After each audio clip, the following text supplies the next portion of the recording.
Hello, welcome back to the film Crusade. I'm Sam, And I'm Ben. and we have a special guest today.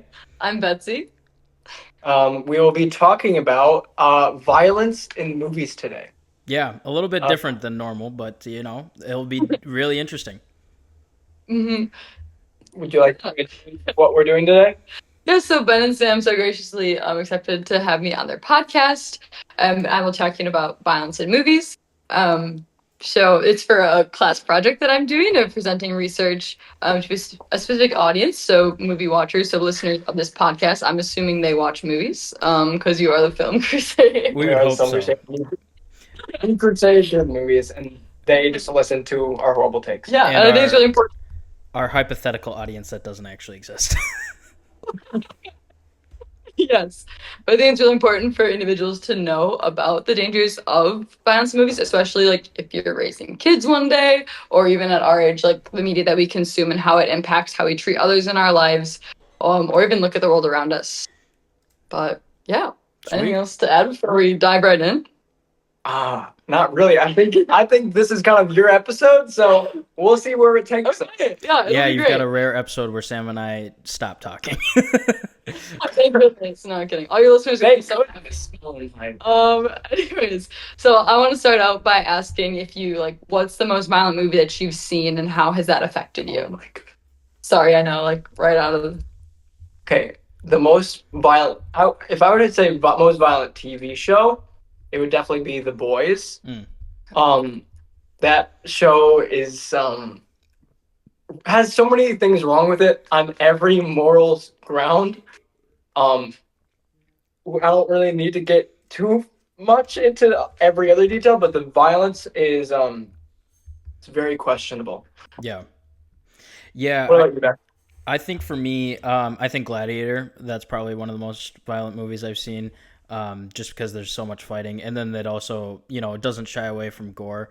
But I think I might be conflating violence and gore a little bit here, but I think like another movie is like The Passion of Jesus Christ. Like that is really gory and there's a lot of violence in that. So yeah, that's definitely probably, for me at least, the most visceral I've seen. Or Deadpool? Or Deadpool. I don't really remember Deadpool that much. It could be though. Yeah. Mhm. What about you? Oh goodness, I don't even remember what the name of it was. But it was like this whole revenge plot, and there was this one guy who like stormed someone's, I don't know, kind of like hideout, and like he killed like everyone in sight. It was like one guy against like a whole team of like bad guys, but it was all for like his Sounds like your revenge. basic Liam Neeson movie. My mind was going to Die Hard. I don't think it was Die Hard. Okay. No, I've only watched like a couple minutes of Die Hard, and I haven't finished it. Oh yeah. Okay. It's not a Christmas movie. Yeah. Anyways, okay. It's not a Christmas movie then. Sorry, that's a throwback to an old episode. Yeah. But we'll kind of just dive right in about some of the research that I've found, Yeah. and yeah, just how media or violent movies have really impacted different individuals, and just research that we found on that. Sweet. Wonderful. So the first study I want to talk about is a study by Craig Anderson.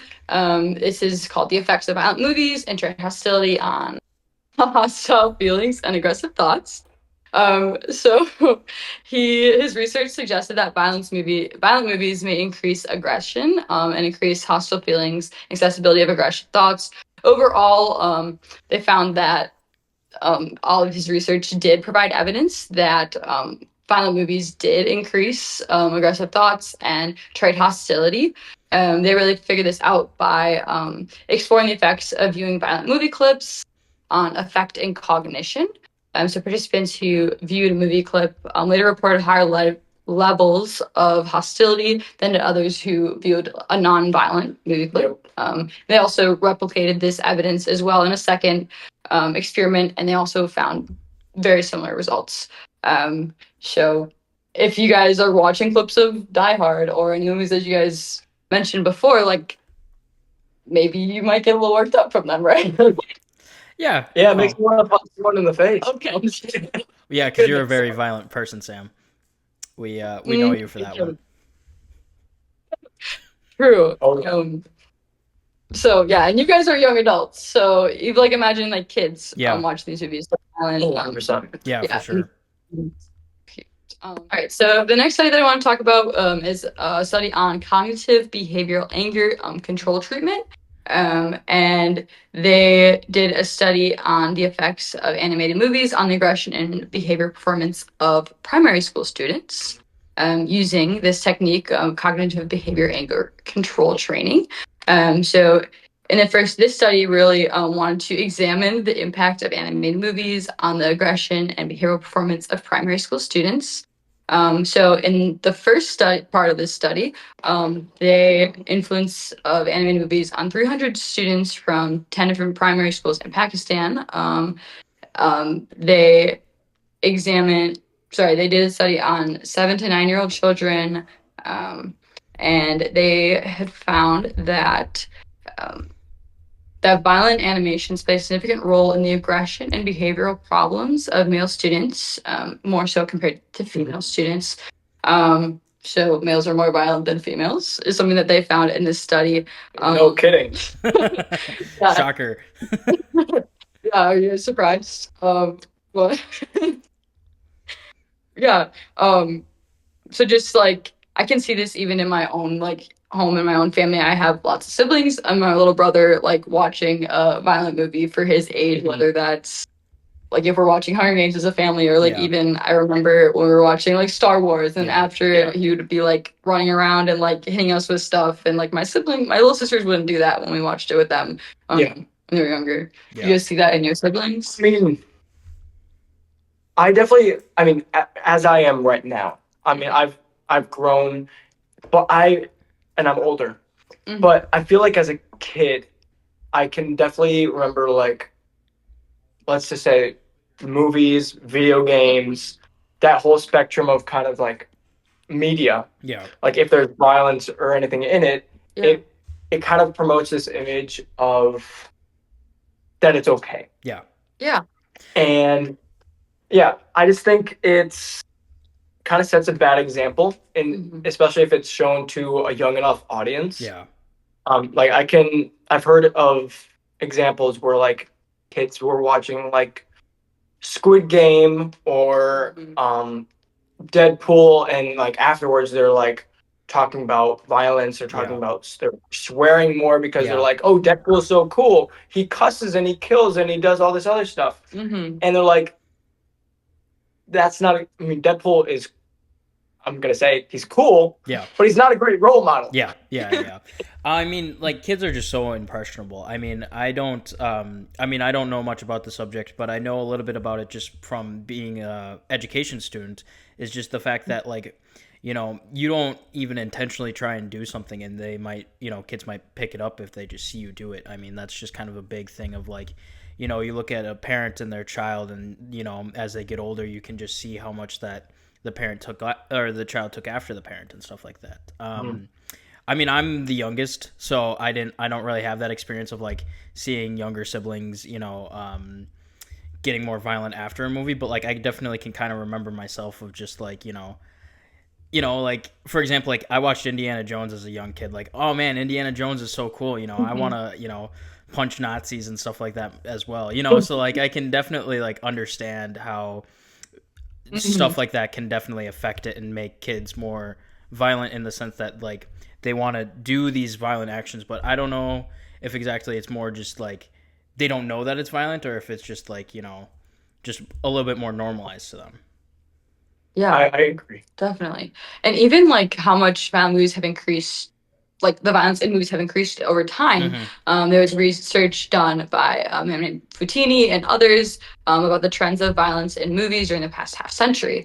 And this study was done from the data for over 160,000 movies. Wow. And they saw an increased trend of murderous verbs used across all like movies like, oh, I'm gonna kill this person. Like that's Mm-hmm. an example of like a Mhm. murderous verb. And they just like analyzed all that data, and they really found a rate of increase of the amount of like violent language or violent images that are now present in our movies and in our films. So Yeah. this really like this research really highlighted finding a need for promoting like mindful consumption of Yeah. the movies that we're watching and make sure we're not taking in this language that is really unhealthy, especially as we're talking about for young kids. Oh Yeah. yeah, Oh yeah. yeah. I'm trying to think about like when violence in Good movies question. started really coming about.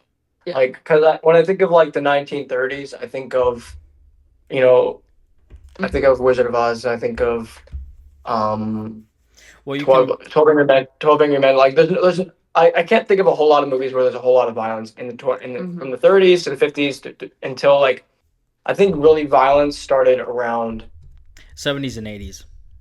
60s, 70s, 80s. Yeah, because Mhm. that's before the NPAA comes around. Because you get like Indiana Jones and stuff like that. That's rated like PG, just PG or Mhm. just G, and stuff like that. So I would say it probably around the 70s and 80s and stuff like that. Kind of And then the leads to an 90s are where uptick. like things start really getting violent with like Die Hard. Yep. Mhm. Um, But that stuff like, gets that's when rated. like the R rating, I think, Mhm. probably. Yeah, because I was gonna say even the ratings like have The changed like over the Yes. years. So something that was like that should be rated R Is now because it was PG produced a long 13. time ago. It's yeah, Yeah. exactly. I'm sure those ratings change, and it's like kind of hard because they were like put in place to like warn parents of like, hey, you shouldn't show your kid this movie, and now Yeah. like the ratings are off and like shifting, so now you don't know like you almost need to continue to screen the movies your children are gonna watch before they watch them because you don't know what the content is gonna be. Yeah, no, because I can remember like there's certain movies like I mean Temple of Doom. Yeah. How what is that rated? That was rated PG, but that's the one that created the PG 13 rating. Exactly, because that has so much controversy Yeah. around it. Well, Because there's so yeah. You go ahead. like when I was a kid, I watched Temple of Doom, and like I was so afraid of it that I swore to never watch it again, and I didn't watch it again until I was like 17. So yeah. Mhm. Um, so there is another study, also done by someone named Anderson. He's great. Has lots of research on this topic. And yeah, Yep. anyways. So, this study explored, more of transportation's role. So transportation in this sense is you feeling really engaged in a Hmm. movie. Kind of like you're talking about Die Hard or like how you thought that that dude was really cool. Yeah. Like this not a role model, but like this person is really cool and you kind of not really relate to him, but like you You feel a connection. you can see yourself in that situation doing Yes. those things if you were put in that situation. You're like, if Yeah. I were put in that situation, could I do those things? Yeah. Could I fight these people and help Yeah. save these people? Because you want to picture yourself as a hero, but you'd also at the same time realize that you're killing people regardless. Hmm. You're committing violence, Yeah. even though you're like, oh, I'm saving lives, I'm being a hero. But Mhm. like, That's you're good. not thinking about the fact that you are committing violence. Yeah. Hmm. Yeah. I would agree totally. And this study like found that like imagining yourself in that setting like really does have an impact of your violent behaviors and stuff like that. Because again, what you were saying of like you think that you can do these things, you think you can like be this hero. Yeah. And yeah, that can really That and can set a dangerous precedent for yourself going forward. yeah. Well, and even like as kids, like I remember I played a lot of like make believe and like a lot of pretend and stuff like that, but they were like influenced by movies, you know what I mean? So like if you don't entirely, Yeah. if a kid doesn't entirely know that like, their hero, even though they're doing like good stuff, that they're also doing violent stuff, so that like you don't really realize that that's bad, that can, cause to violence and some issues there as well. Yeah. Definitely. Um, so another study that I came across while doing this research was by Gordon Dahl about does violent movies increase violent crime? Mm. Um, so yeah, their research showed that in the short run, violent movies actually deter almost 1,000 assaults on an average weekend, which is crazy. So this was done like the release dates of movies, of like violent movies being released. But it doesn't. This research doesn't allow for any long-term estimates about violence, and then also no like medium time frame of how this affects someone's like exposure to violence after a Yeah. couple weeks after exposure. So this is kind of like some contradictory evidence that I'm just posing here to like be a devil's advocate. Like there's some people who like don't believe that violent media or violent movies does have that much of an effect on individuals. Yeah. Um, which there's definitely evidence for both. I would say there's far more evidence for Yeah. the former that we were talking about before about it does impact like our young adults, also our kids. Yeah. So you're saying basically like I'm trying to wrap my head Yeah, around of this course. completely. Sorry. So you're saying that like people who like the violent crimes go down because those people are seeing the movie, are seeing violent movies. Yes, that's what this study showed. Okay. Yeah. So what this reminds me of, have you seen Scream 2? I have not. I've not seen Scream 2, but I Okay. can So kind of get what you're talking about. in Scream 2, so you know the concept of the movie Scream? It's like a murder The mask. committing murders across the town. Mm-hmm. So in the second movie, the one of the reporters, like one of the main characters, helps him make a movie about the events. Okay. And because of that movie, it inspires the next killer Yep. to commit the same kind of murders because they're like such a fan of the movie. Yeah. Wow. So they're like they put on the same mask from the movie that was inspired based on the real events, and they go around committing murders. So this is reminds me a lot of this thing because they Yeah. go to the movie, they're inspired by the movie, and then what happens is they actually go okay. They go to the screening of the movie, and then they go kill people in that Yep. theater. Yep. It's horrifying, but it's also at the same time like it's interesting because it's so true Yeah. in a sense where like movies do have an impact on people.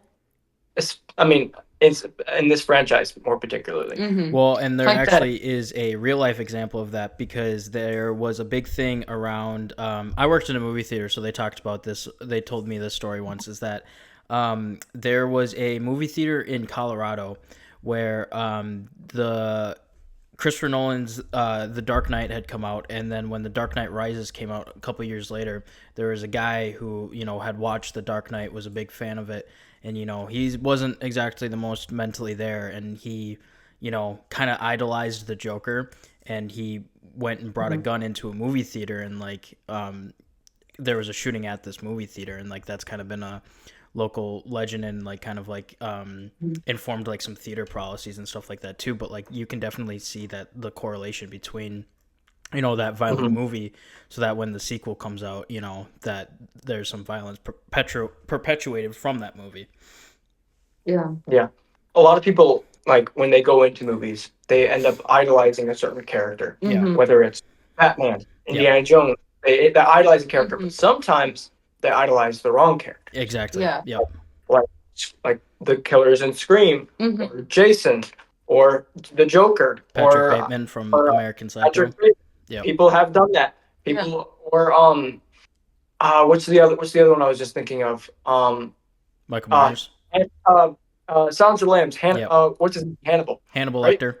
Yep. Hannibal Lecter. People have been taking inspiration from so many violent, gory movies. Yeah. Yeah. To where they idolize this specific character, which is not the intention from the movie. Not at all. Yeah.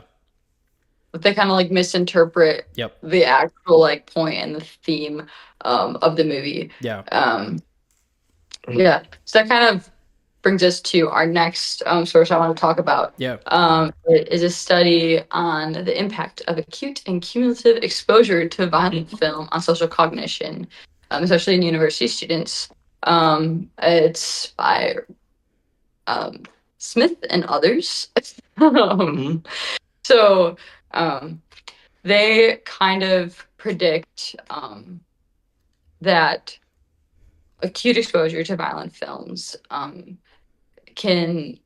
doesn't impact your social cognition, but more longer or cumulative exposure will impact your brain function and how you view violence. So I think that kind of ties into like the people that you were talking about in the films. So the people who are watching these movies, they see these people and they relate to these people, and like the more you watch, the more you are Gross. motivated to Yeah. bring a gun to a movie theater. Yeah. And it's definitely terrifying. Just to think that watching these movies or seeing this violence or idolizing these characters can Yeah. really lead such a Yeah. terrible effect. Yeah. Yeah. Well, and even like I can just kind of see that. This is a bad way of prefacing it, but I can like see an effect kind of in myself of just I watch a lot of violent movies and stuff like that, and I just Mhm. As the well. biggest thing that I've kind of gotten is just desensitized. Like it doesn't really affect me anymore. Like I see stuff like that, and I'm like, oh, it's this kind of movie. You know what I mean? It's kind of like Yeah. Yeah. it takes a lot now to get a sort of reaction from me. Like most recent thing, Sam and the Invincible. Like very violent, but it's animated, so normally it doesn't get anything that visceral of a reaction out of me. But there was one scene Oh, that was pretty bad that everyone agrees just how violent it was, and then it was just really slow and long. yeah, it was I very drawn out, and normally that doesn't affect me now, but that did. So it shows that one, how desensitized I am to the violence, and then two, how much even more escalation of violence is needed for me to kind of be yeah. bothered by it. Yeah. It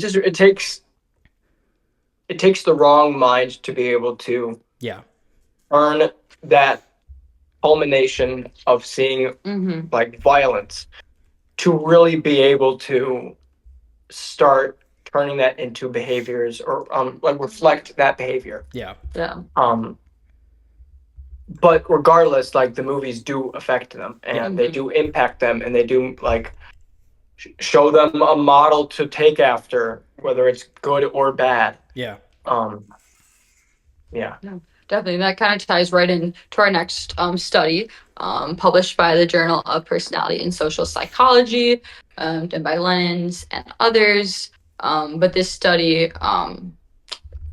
really, sorry, it was an experiment done on 85 in high school age delinquent boys. I'm sorry, that's direct quote. Um, describing Sam there. so sorry. So I did look at Sam. He knows them. So, but no, they were delinquent boys in a residential facility. But they did an experiment where they watched a violent movie like each night for a week. Hmm. And the main immediate effects of these violent films were an overall increase in both active violent behaviors and physical aggression as well. And then even like verbal aggressions Yeah, were also more persistent after these boys watching these violent movies for a week. Yeah. I mean, they are in a residential facility because they are delinquents. But but again, done on boys, and it's even seen in this setting when you are showing them these violent films for a yeah, week straight. They do adapt those behaviors in that more violent language or personality. yeah. Mhm. Yeah, something that can be contradictive evidence that my teacher probably doesn't agree with. Sorry, sorry, Dr. Fritz. Um, but some study or this study shows or suggests that there's no association between media violence and societal aggression or crime. So, like a particular form of media can have a wide range of effects depending on what individual consumers want to achieve rather on the material itself. So, it's talking more about an individual idea, which I believe does have some truth in it. Like Hmm. people who tend to be more violent are going to be more violent. Yeah, But this study brings up the fact that like we don't know if there is an association between violent movies and criminal behavior. Um, Well, yeah, I think, I mean, while that can be true, yeah, that more violent people will be more violent and less violent people won't be violent. We can definitely see that I mean with the Joker, um, with that Joker example, hmm, that they were inspired to do those things Mhm. because of the movie and at that specific movie theater. yeah, Like they may be more violent, but it's making them hmm or it's giving them a reason to do so.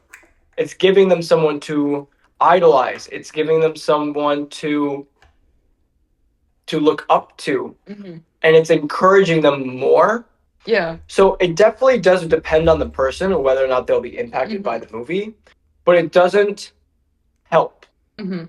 It just does. It doesn't. The movies don't help to decrease it. Yeah. It just helps it increase it. Mm-hmm. Have you guys heard of the Bobo doll study? Sorry, you saying that kind of like reminded me of this. No, what is the Dodo doll? That's like I think it's called Bobo doll. Bobo like doll? there's like those blow up dolls. But they had like two different groups of kids like observe a video of an adult like punching the doll or like kicking the doll or like being violent towards the doll, and then they like put the kid in a room like with this blow up doll. This was like from a long time ago. Oh, okay. I don't remember what the year was. I'll have to add it later. Yep. But so they said like they put the kids in the room, the kids who watched this violent video. There's another group of kids who didn't watch like the violent video, but they put the kids in a room with the doll, and the students who watched the violent video would like start punching or like beating up this doll. And then they'd also find new and creative ways to beat up the doll, which is interesting. If like the video of just the doll like punching the doll or like kicking the doll, and then this kid would like figure out how to pick the doll and throw the doll. Yeah. But the kids who didn't watch the violent video of the adult like punching the doll, they might still have aggressive behavior towards the doll, but they wouldn't make up creative new ways to injure the doll. Interesting. Which is really interesting evidence of like monkey see monkey do. Monkey see monkey do. Like you reflect, you do what you see. What you reflect what is put in front of you. Yeah, definitely. Well, and to go back to Scream, the first Scream, there's a famous quote from it that's movies don't create psychos, movies make psychos more creative. So, it affects people in the way that like they might have already had these inherent ideas, like you're talking about violent people might be more violent, but it not only, kind of activates that, but it kind of informs them of like, all right, now I got to one up this because this has been done before. I got to do something crazy that's cool and new, So that can be kind of an effect of it as well that you can see. Yeah. And I guess like just in conclusion for you and your viewers of something that I want to like leave with you guys is just be conscious of the media that you're consuming. Yeah. And really see how that affects you and how that could affect the people that you love. So that's my warning. Do you guys have any other words of wisdom for our viewers after like receiving all this information? You can watch these movies, but do not act on them. Do not do anything irrational. Irrational. Think, Mark. Think. Don't be dumb. Being boring is fun. That's a TV reference. Okay, thank you. What'd you say? Don't be dumb. Being boring is fun. I like that slogan. Yes. You should get that on a T-shirt. That'd be pretty on point for Ben. Like I said, being boring is fun. Be less violent, I would say. Anyways, thank you guys so much for having me on. Yeah, thank you guys so much for joining. This was a little bit of a different episode than we're used to, but definitely a lot more interesting to kind of look at movies from like sociological impact instead of just making dumb jokes and having dumb takes about movies. So who knows? This will be our breaking off point. Yeah. So because we'll only make educational videos from now on. Yeah. Ben is a future educator. Yeah. Well, I mean, I'm a history teacher, but Later. Yes. We'll talk about the history. I'm the future sociopath. We already knew that one, but yeah. Yo. All right. Do you have anything else, Betsy? I don't think so. I think that's everything. Thank you guys. Sweet. Yeah. Thank you guys so much for watching, and thanks again, Betsy, for sharing all that cool information with us. And we will see you guys in the next episode. Thank you. Thank you. Thank you.